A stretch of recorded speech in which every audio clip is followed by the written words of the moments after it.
I am pleased to use this point of personal privilege to discuss two aspects of public education.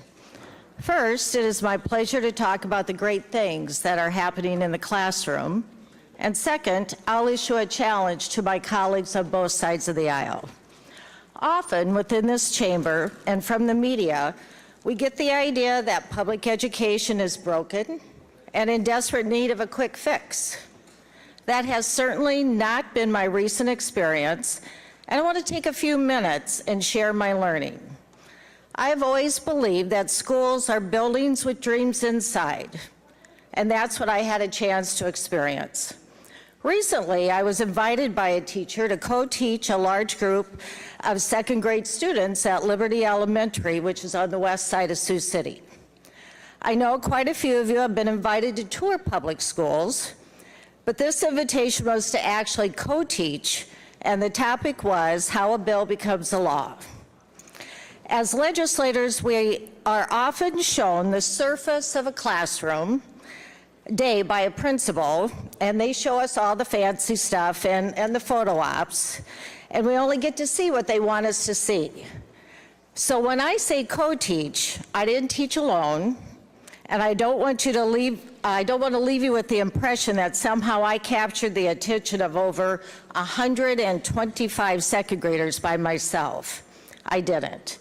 I had help from 5 qualified teachers, and we approached the lesson as a team. Let me take a second to tell you about Liberty Elementary. Instead of boring you with lots of stats, let me just say no one would confuse this school with an affluent school.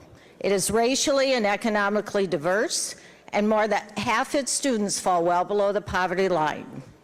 It's a school where the faculty and staff maintain a clothing closet for students who need a clean wardrobe. All students are eligible for free breakfast and lunch, and the backpack program is alive and well for students who need food for the weekend. Now, I know that many of you are thinking, how could second graders even understand the concept of a bill becoming a law? And how could a freshman like myself ever make it clear? Well, I wish I had a video. These students were energetic and engaged.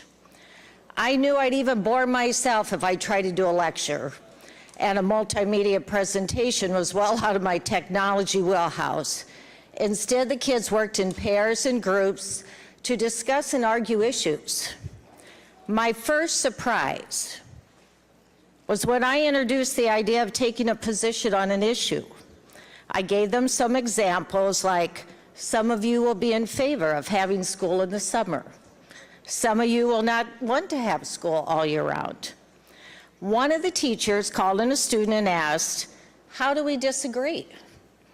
The student said, we say, I respectfully disagree. As the lesson continued, it became clear to me that students hadn't just learned that phrase for this lesson. This is a value that had been taught for quite some time, since the beginning of the school year. These second graders were well on their way to learning the value of being able to disagree and still stay friends. Perhaps it's a lesson we could all learn. How did that happen? It happened because the teachers taught that value every day. Often we hear the public school needs to teach values like the parochial system. Well, from what I saw in these classrooms, there were plenty of values being taught. Values like kindness, courtesy, listening, and teamwork. I don't know if the kids will remember a single fact about how a bill becomes a law from my visit, but they might remember that you don't have to insult someone who disagrees with you. Those types of values might one day land one of those second graders in one of these chairs we now occupy and ensure we have a little stronger bipartisan government. For that, we need to thank public school educators. The second reason for taking this time to challenge is to challenge my colleagues. We can do better for public schools and public school educators in Iowa. It's not enough to be public school friendly during election season. We need to make a commitment to support this precious resource by adequately and consistently funding it. The same teachers that I teamed with at Liberty and others I met during my visit told me they spend on average of $800 to $1,000 of their own money to get their classrooms ready so kids have the things they need to learn. They no longer have as strong a voice about their professional lives at the bargaining table. They struggle with health care costs, eating their salaries. They all worry if they'll be able to retire when they want to or need to if IPERS is changed. Finally, educators are weary, very weary, of being political fodder for politicians who haven't always learned what the second graders at Liberty practiced during my visit.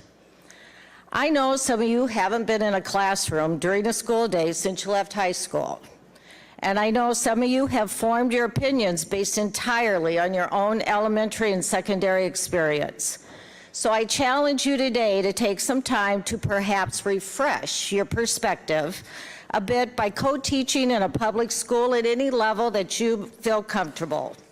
And I promise it's not as scary as it seems, and unlike your own school days, there's no chance of being kept in for a recess or serving detention. Thank you.